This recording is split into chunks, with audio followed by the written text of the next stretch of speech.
I'm going to do a quick intro here for Pat, and then we can be off on her journey. So, Patricia Ellen Tweet is a retired college professor, part-time caregiver, and aspiring policy researcher. She joined DUPSI in 1991, served one term on session, and currently serves on the finance team and the Pastoral Nominating Committee, the PNC. Pat participated in DUPSI's New Beginnings study 11 years ago. The presenters from PCUSA, Presbyterian Church USA, opened her eyes to the national crisis of failing membership in the denomination. 2 years later, Pat began studying the involvement of faith-based organizations in the production of affordable housing, using Rochester as a case study. She learned then of falling membership in the Roman Catholic Church and how Rochester's diocese is repurposing churches, rectories, church schools, and convents. While Pat thinks it would be cool to monetize her knowledge for the sake of a more comfortable retirement, she finds herself continually diverted by all of the interests she forewent when she was teaching. She has decided that she had best surrender to the ride she is on and trust that she is being led to her highest and best purpose one day at a time. Well done. Pat Tweet.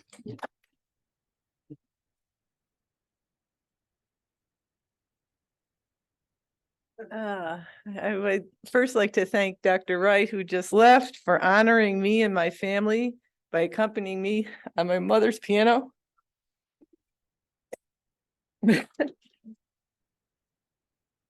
Which my family gifted to the church in 2019.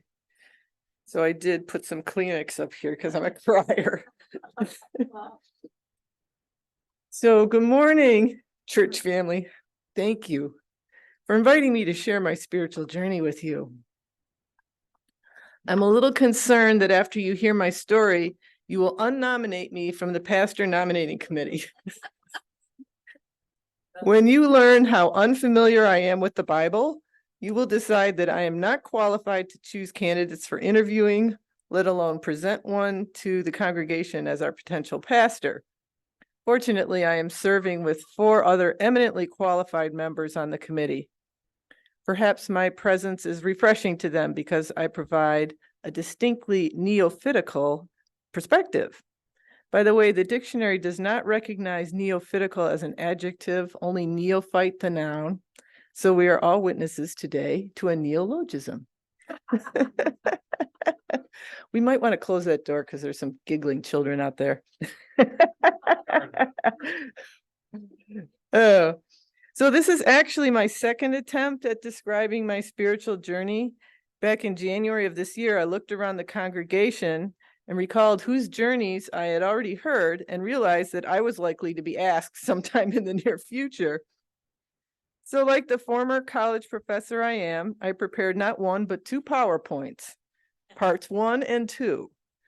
Part 1 was my personal story, while part 2 was the research I had done on trends in church going, so I could demonstrate my contribution as a member of the PNC. I created part 2 because I always want to educate people, and part 1 was getting too long. I think I was also feeling like I needed to prove my worth to you. I completed these PowerPoints in February. When Carolyn DeHordy emailed me in August to invite me to share my journey, I hadn't looked at them in months. I was feeling open to new directions, so I went to our online worship archive and reviewed videos of 2 past spiritual journey presentations. While doing this, because I was on YouTube, the YouTube algorithm took me to something it thought was related to one of those journeys. This turned out to be the stand-up comedy of John Mulvaney. I clicked on it and was amused by his stories of life in New York City and his adventures with quitting drinking. This reminded me of the stand-up comedy a good friend of mine is now creating through 2 classes she has taken. I feel that the classes have made her a more effective communicator. So I wondered if I might allow all of this to influence how I unfold my spiritual journey for you. But it feels too irreverent to write my journey as a stand-up routine. On the other hand, the thought of the PowerPoint lecture notes was triggering the performance anxiety I had as a college teacher. So I'm going to try for a third way, possibly the best from both worlds, but leaning more towards the lecture in my comments to you today.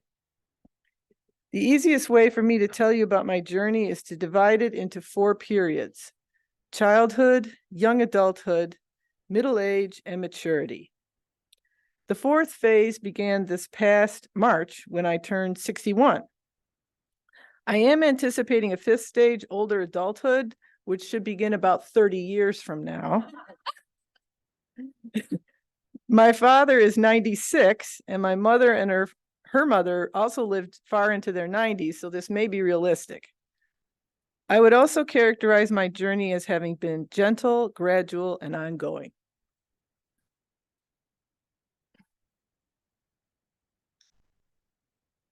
I grew up in a very loving family, mother, father, and 2 older sisters. In 1964, when I was 2 years old, my father took a position with the Xerox Corporation. I was born in Schenectady, but I have no memory of living there. We moved in October, 3 months after Rochester's riot. I asked my dad once if the riot had made him think twice about coming to Rochester. Dad lived through the Great Depression, World War II, and participated in the occupation of Japan as a private in the U.S. Army. The uprising in Rochester did not concern him enough to change his mind about moving ahead in his career. My father and mother met in graduate school in Madison, Wisconsin, where mom was studying English and dad physics.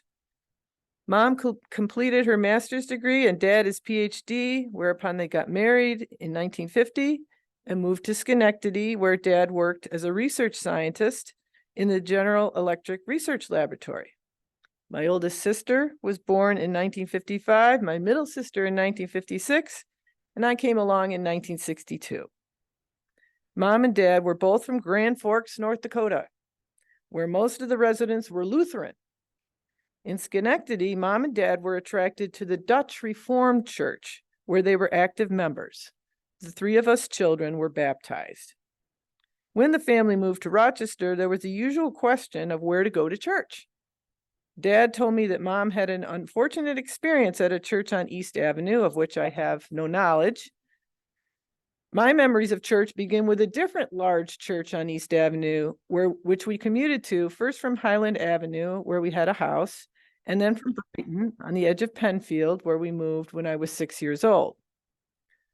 My parents were not enchanted by this church, and neither was I.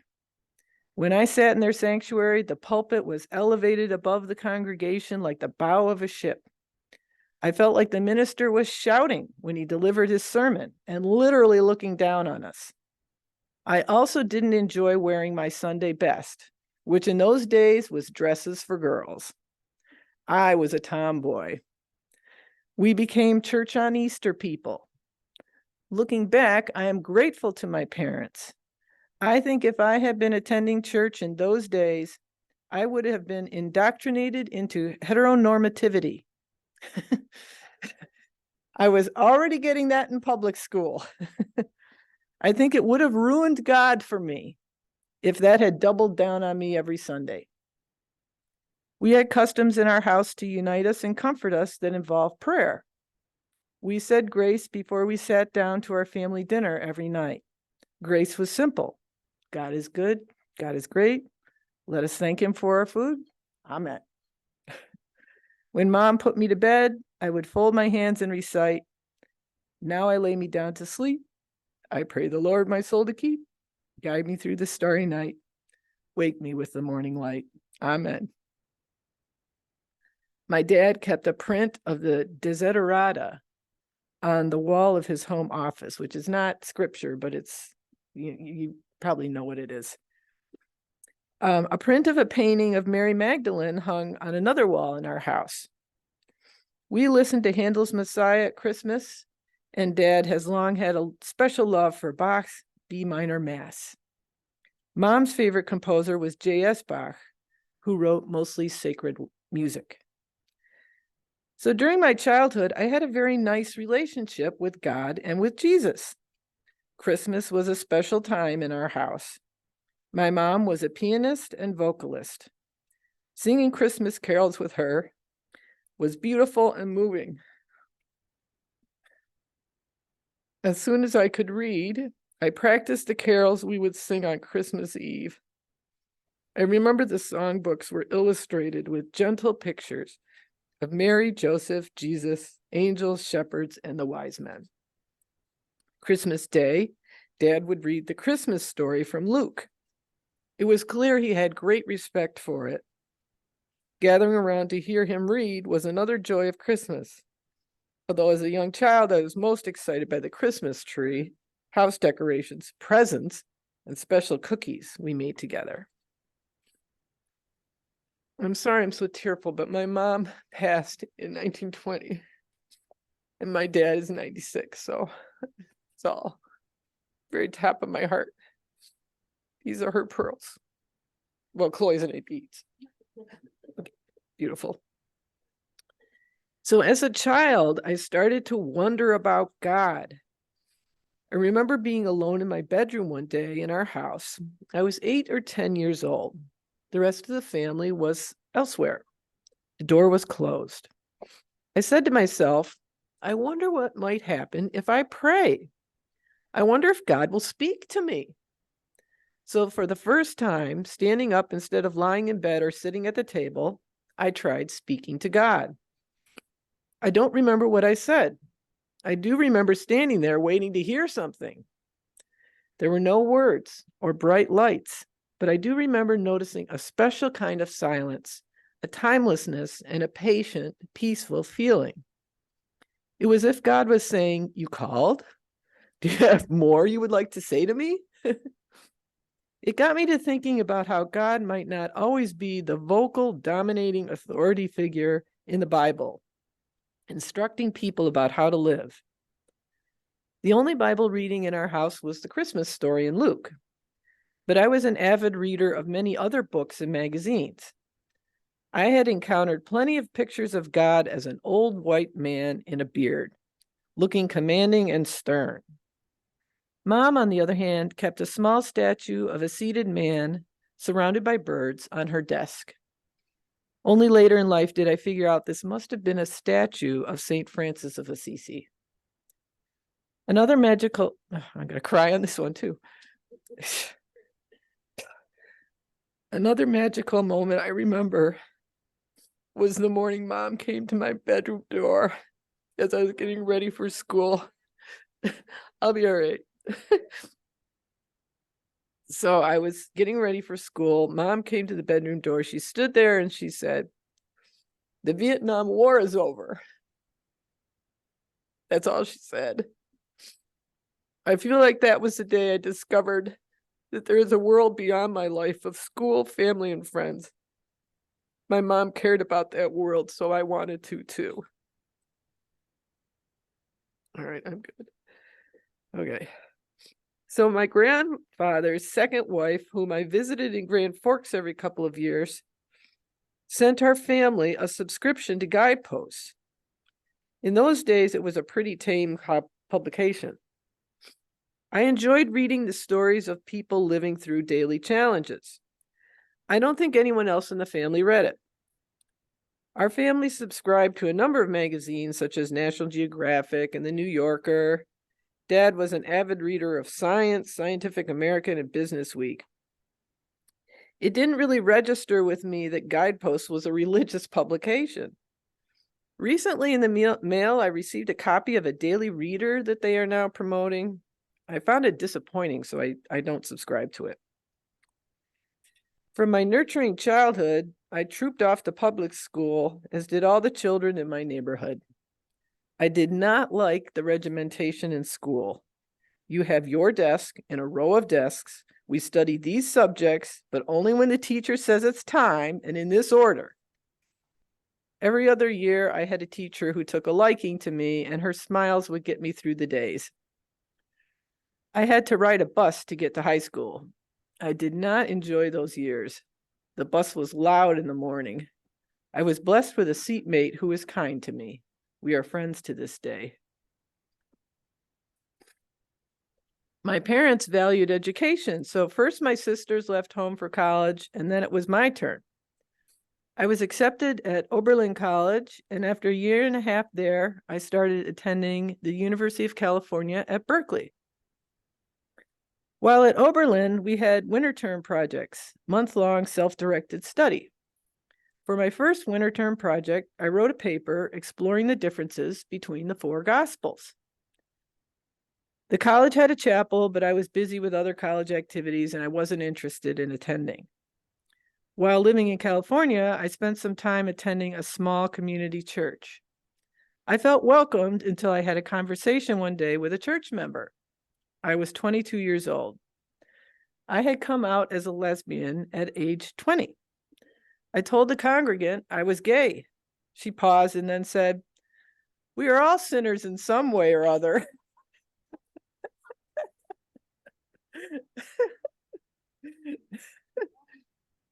I stopped going to the church. Today, I would understand that I sprung this on this young woman and she was actually being as compassionate as she could be. At the time, however, I felt like this wasn't going to work for me since I was sure this must be what the leadership thought.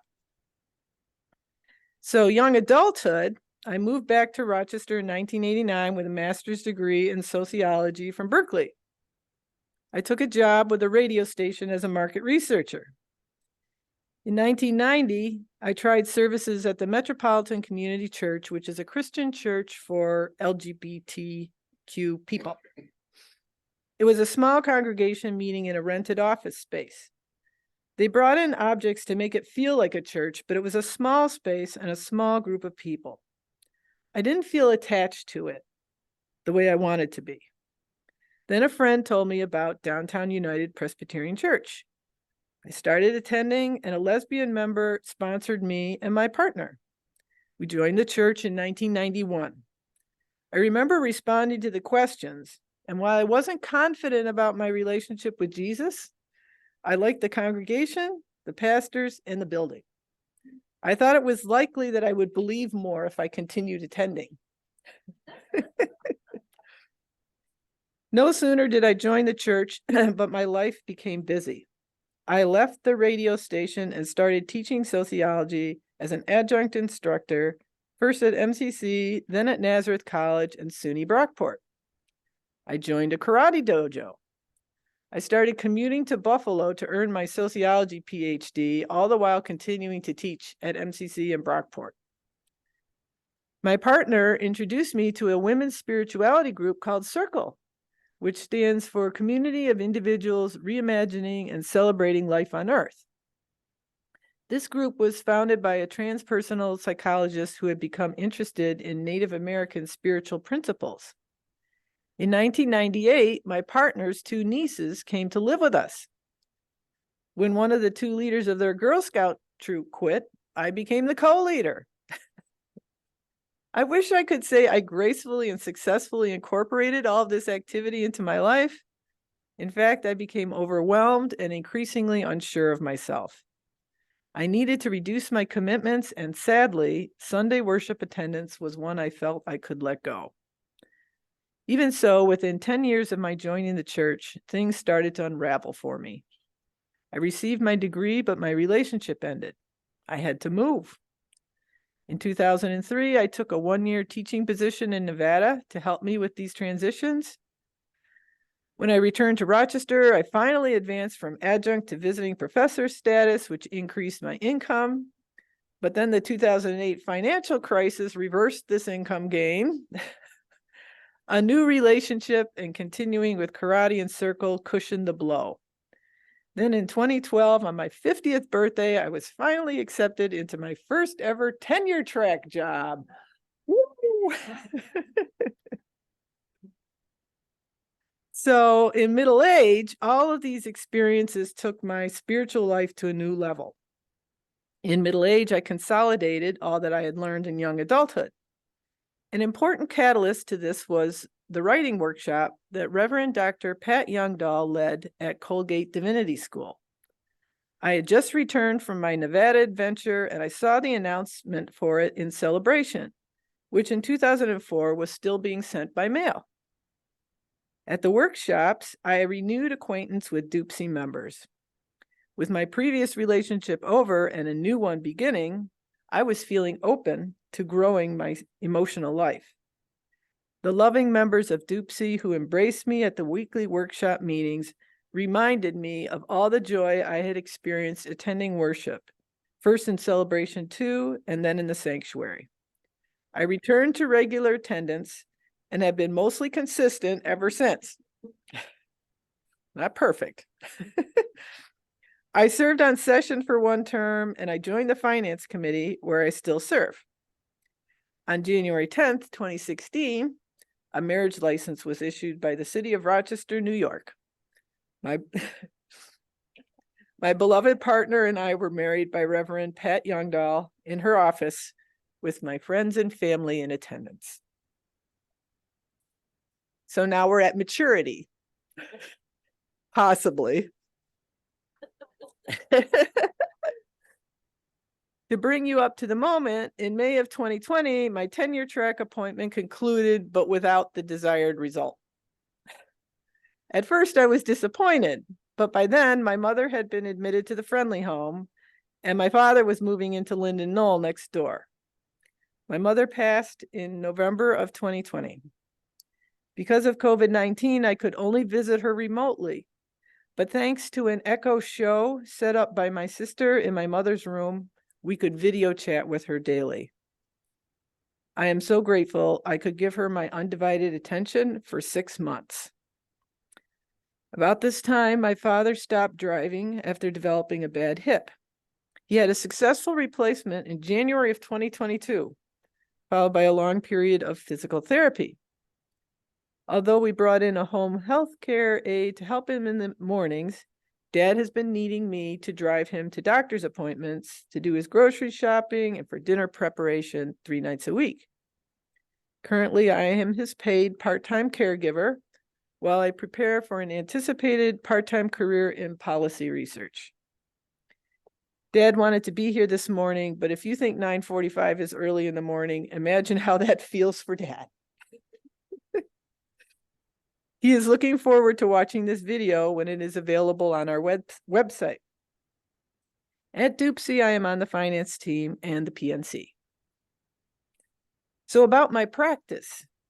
Now that I've related the life events that have shaped my spiritual journey, I will describe my practice, how it came about, what it is currently, and where I imagine it going.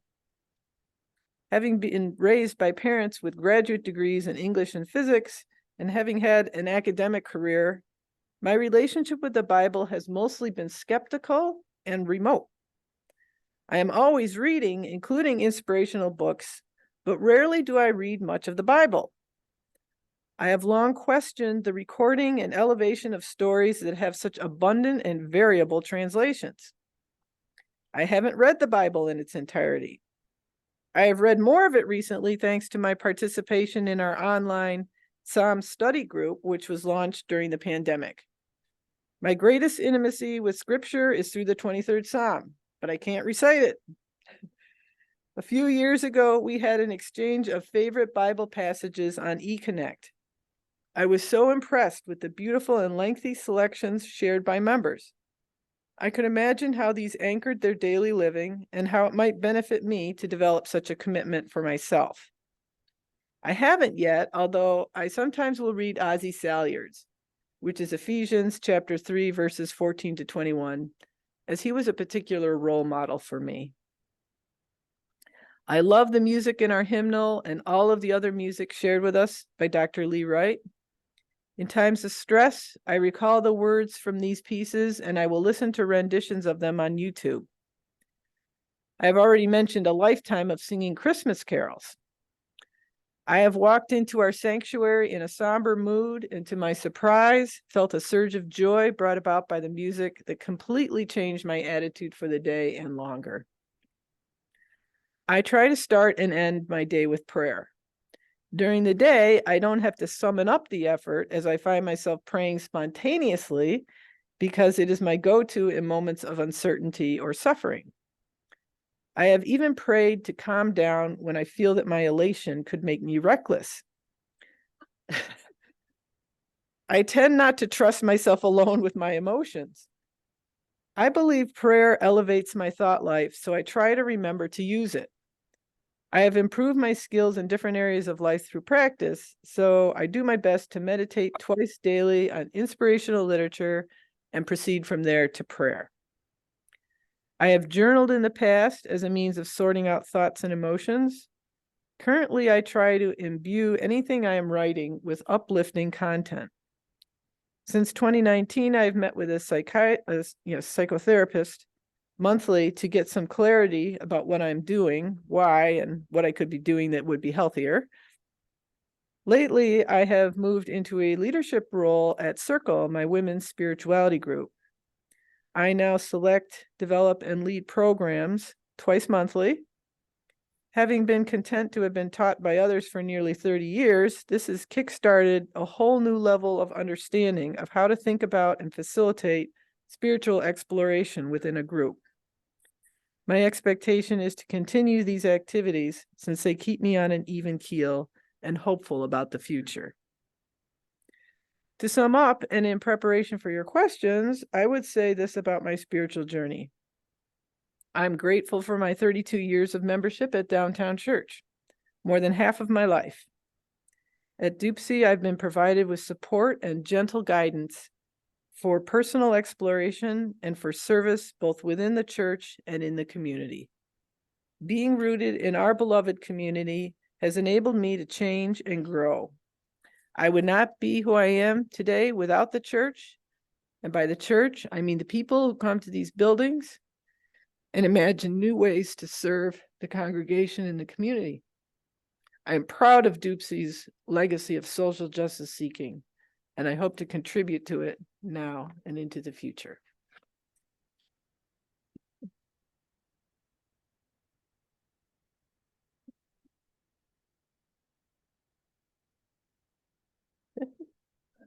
Thank you, Pat.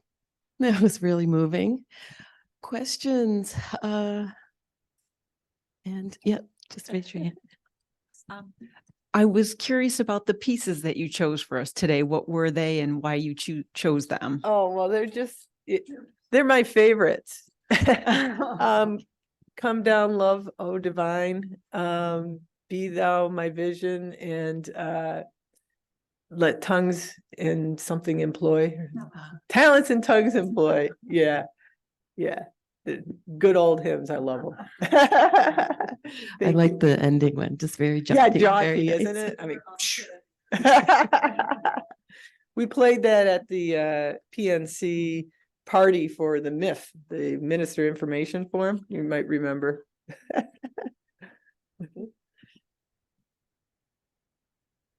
Can you say a little bit more about your hopes for social justice in the future at DUPC? Oh, okay. So how DUPC can contribute to social justice? Well, I had an opportunity to be up on the third floor of the Institute building recently, and I saw that there were some empty rooms up there.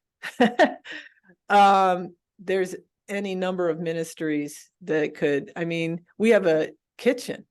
If the building were secure, we could run a addiction rehab in this building. I mean, obviously, as I explained, I study affordable housing.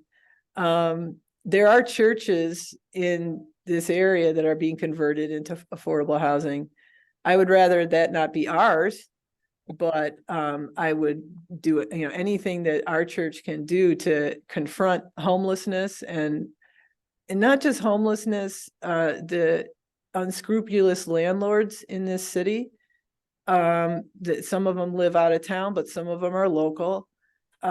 People spending 70% of their income just to keep a roof over their heads, and then the roof over their heads is like rat infested. I mean, I think it would be wonderful if our church, because of we're right across from City Hall, right? We could be knocking on the doors of City Hall and saying, get out there and do some code enforcement. What about those vacant buildings we have? There are government grants that can convert them into housing. We do not need to have anybody in a shelter in this city. everybody could have a roof over their heads. So that's just my thing. So.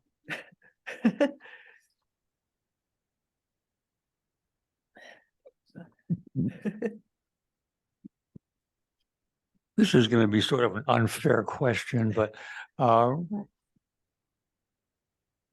was very moved by your description of the development of your faith, and now you're on the PNC, and the PNC, this one, as you know, is I think probably more important than any we've had in recent history. So how does your faith and perspective as a person, as a sociologist, guide you in your examination of candidates as potential pastors for this church? Well, thank you for asking, Bob. Absolutely. So when I was trying to hang on with my fingernails to the tenure track job, I would refuse, invitations to do things except for being on finance, because I kind of wanted to see, how we were all doing. But then, that was over and that pressure was off.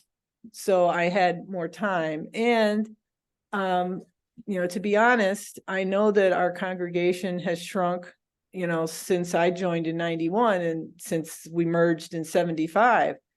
And I said to myself, do we want to, is this church going to go away? I mean, I was afraid that could happen. So when Joan approached me, and of course I couldn't say no anyway to Joan about joining the PNC, I said, okay. And then I felt like that in part because I have this conversation sometimes with my dad. I say, ever since the Gutenberg press, it's been pretty tough for Christianity, because people are reading everything except for the Bible, right? And they're not joining churches. And so I said, do I want 2,000 years of Christianity to come to a screeching halt at Downtown Church? I absolutely do not, right? And I said, I'm very interested actually in seeing what the new generation of pastors is learning and thinking about and preaching. And it's actually an awesome time to be on PNC because due to the pandemic, you can watch people's sermons, right? So you don't even need to have them travel here and then you go to the neutral pulpit and all that. I mean, you can get a kind of a pretty good sense of somebody. So I just feel 100% dedicated to never wanting this building with its dedicated people. I mean, we are a precious resource in this community. Through all my adventures, I know that there are churches out there that can be very harsh towards people, not inclusive, not loving. And so I thought, wow, I've got an opportunity to be sure that the next pastor at Downtown Church will be an inclusive, loving, social justice seeking person. Is that answer? Tell me what I want to hear. Okay.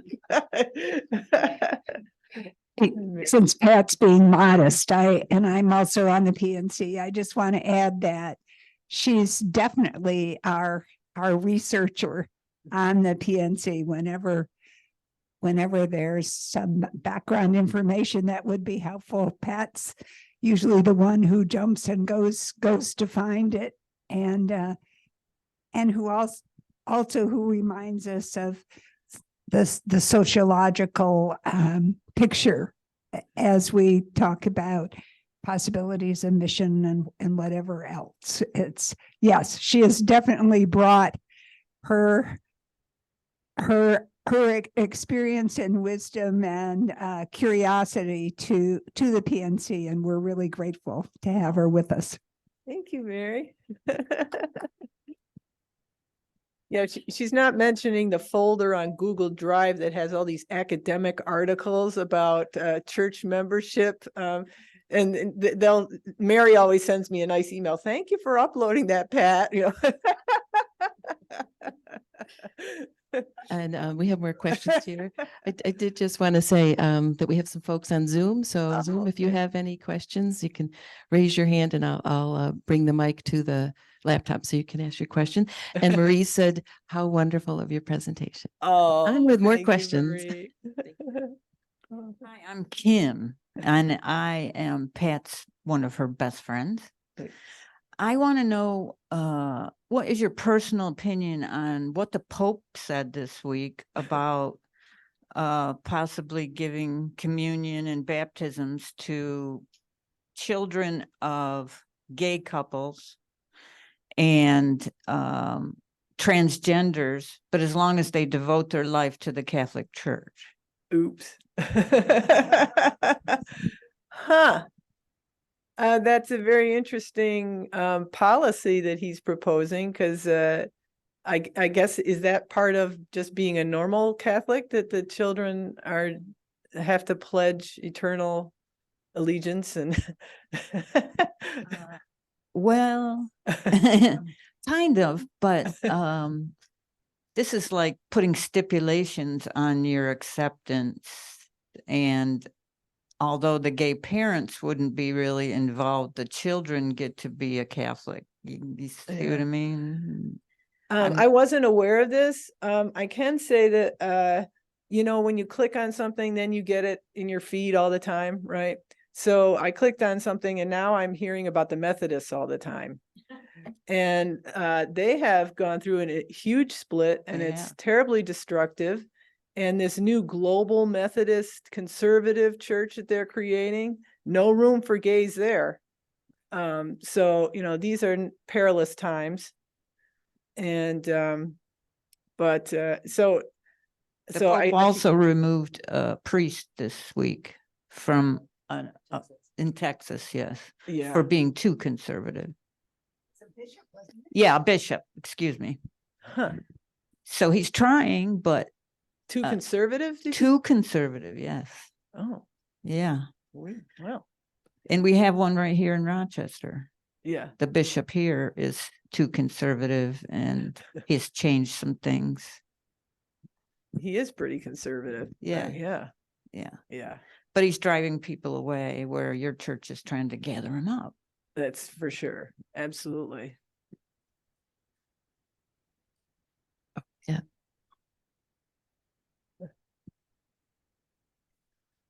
Yeah, I just like to say, when I've been attending Bible study with Pat for the last, I'm going to say, a year and a half.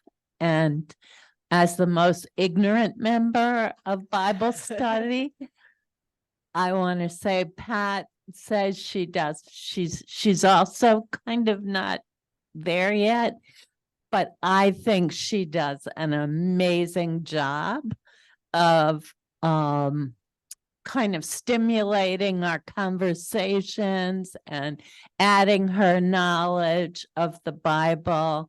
So I didn't want you to think that she was as limited in her knowledge as she makes out to be. Thank you, Grania. I appreciate that. I have a question from Peg, who's Zooming with Marie. She would like to know if your karate practice is a part of your spiritual practice. Oh, that's a lovely question. So it was in our newsletter last month, I think it was. I recently reached another level in my karate practice, and some people were there, and absolutely, you know, I was a person in young adulthood who said, I will never do karate, because I had seen people like in lines and they're all doing and saying the same thing at the same time. And I said, I will never do that ever, you know? And then I went to a women's self-defense workshop that was held at a karate dojo in Rochester that was called Harp Karate. And it was different. It was, so she led the workshop, the ongoing workshop, and she had a male assistant, and he did what she said. And right away I said, well, yeah, I like that, and then I met the head of the school, who was Bill Harp Jr. And he was like not, he was an incredibly skilled individual, but he was not about like dominating and destroying people. Half of his teachers were female black belts. And I felt like, oh, this is a place where, yeah, I would like to learn some skills and develop. And the way our practices began was we would sit in meditation before we started class, and then we would sit in meditation at the end of class. And in fact, we were a nonprofit. So we were not, it was not about Bill Harp making his living off of us. We were more like a cooperative, really. And it was always a struggle for me, because I am peace loving. So how do you reconcile being peace loving and punching somebody? Well, I had to work on that, right? And what I decided was what I was taught at the school, which is that karate is an art for self-defense. That's how it was developed, and for defending other people who are being victimized, right? So I would never go up to Bob and pop him in the stomach, right? I would only prevent some mugger who was like approaching Bob to bother him. Well, only when we have these level of skills, you can't use them directly because there's legal ramifications. So you can only defend yourself, right? So it's actually a fine line.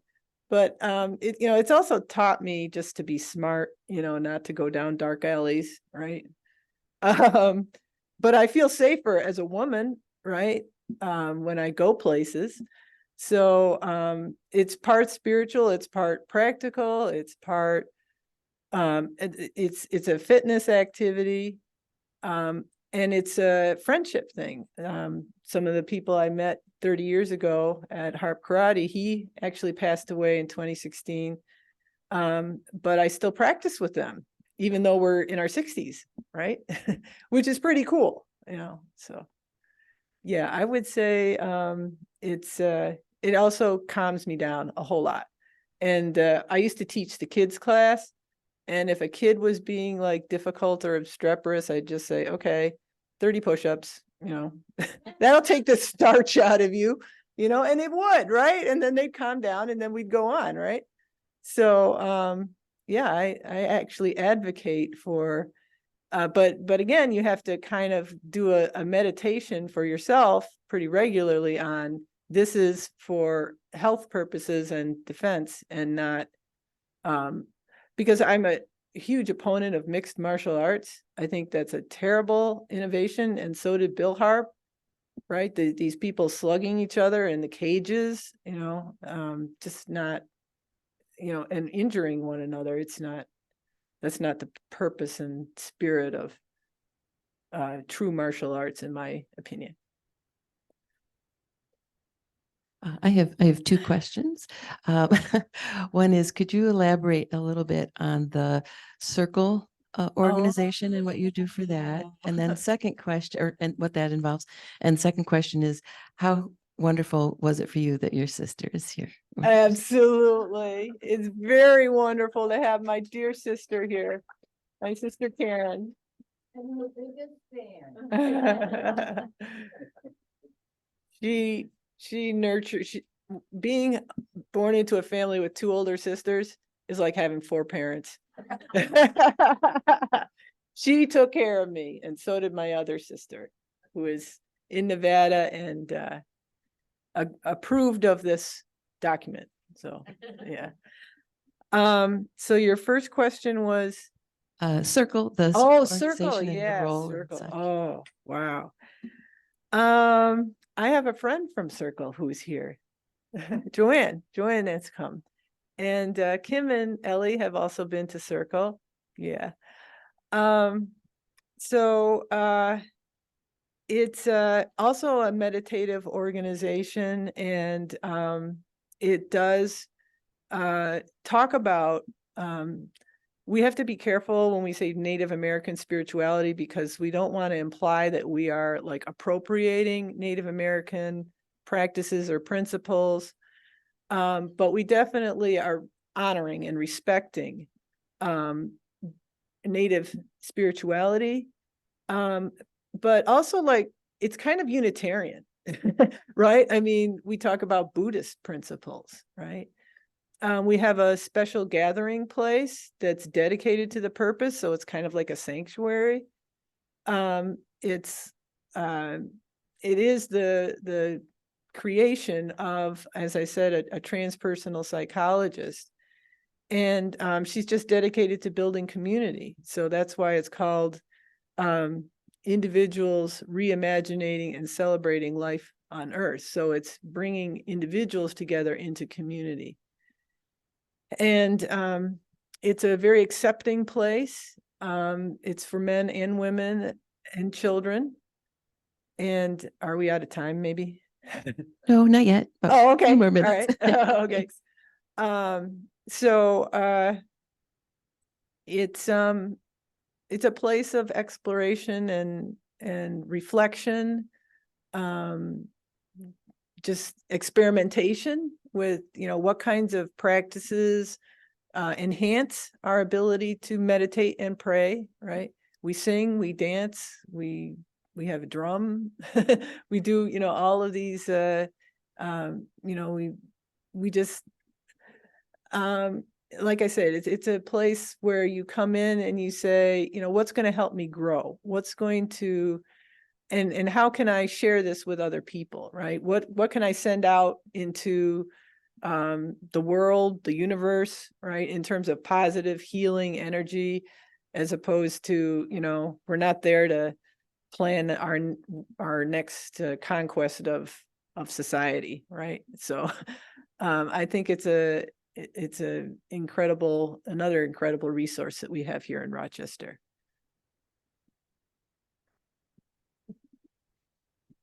Pat, your insights are wonderful. Your sensitivity on observing, I suppose that's your sociological background. Could you say a little bit about what is driving people away from our kind of Christian worship experience, community? Okay, now I really am going to be sociological with you.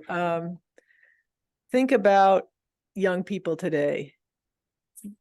They're saddled with student debt.